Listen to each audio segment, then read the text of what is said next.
Now let's wrap up this segment here in East Africa. In early February, Kenya's government rolled out a policy of not running adverts in commercial media outlets. And at the time, the head of the civil service argued that such a policy would actually save the taxpayer money. Now, with an estimated 30% of revenue coming in from the public sector, however, media firms see things quite differently. They see this more as a move to muzzle media firms for coverage that is critical of the government by taking away an estimated $36 million a year in spending using 2015's revenue data. Now, over the last 2 years, Kenyan media companies have been aggressively cutting costs and laying off staff as they struggle to adapt to a world where their content is consumed often for free online. So given those cuts, are these companies perhaps better or less able to cope without public sector ad revenue? That's a question I put to Wayua Muli, a Kenyan journalist and a Bloomberg-ALI Media Fellow. I think it's a complicated set of circumstances. Worldwide, the media is being assaulted by technology, and everyone is consuming their news different. So not only are we losing, say, government revenue, we're also losing, proper advertising revenue from the private sector, because once again, their, eyeballs are going elsewhere. Yeah, and that's something that we need to figure out. But for as long as the government has it stipulated in law that they need to advertise to a certain extent in, mass media, then we've been all right. So now we don't have that anymore. We really need to figure things out, all of us, very quickly. So how do we figure things out then? I mean, what's life like? What sort of media companies are we looking at that will operate without government revenue if at the same time private sector advertising is also declining? Well, I think we're looking at media houses that will have to be extremely responsive to the market, because it changes almost every week these days with the way technology goes.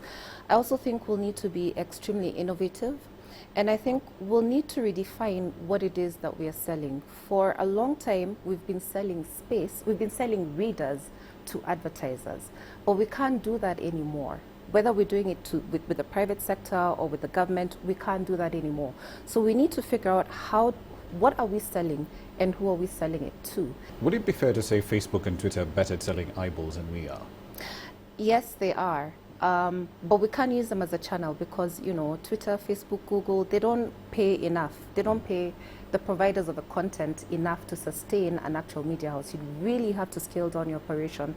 Go almost blog style. That's not something that you can do with mass media, with companies the size of, say, the Standard Group or Nation Media Group.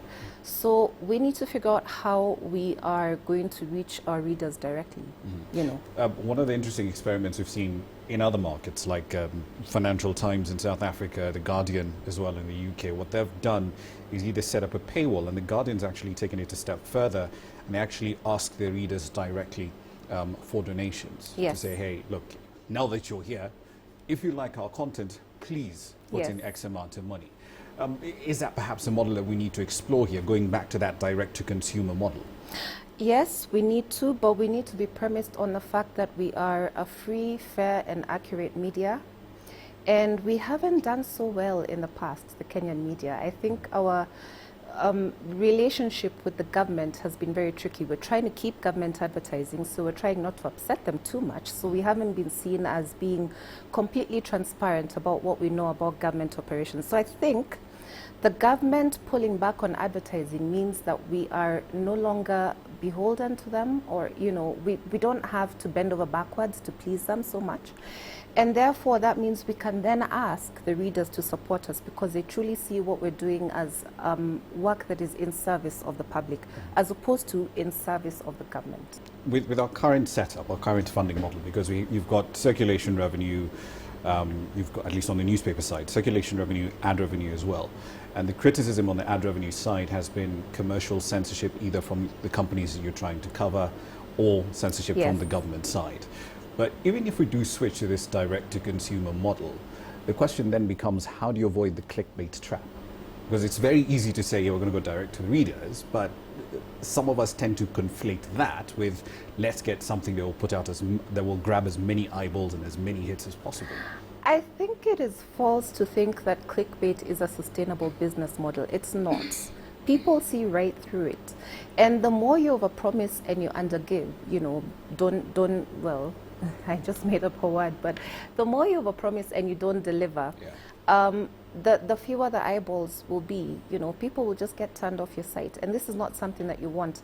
The more sustainable thing to do is to consistently give people good journalism. And that has always been my argument. It's the argument through the centuries, from way back when journalism was created. This is the thing that you need to do. Stick with the good journalism, and the readers will come.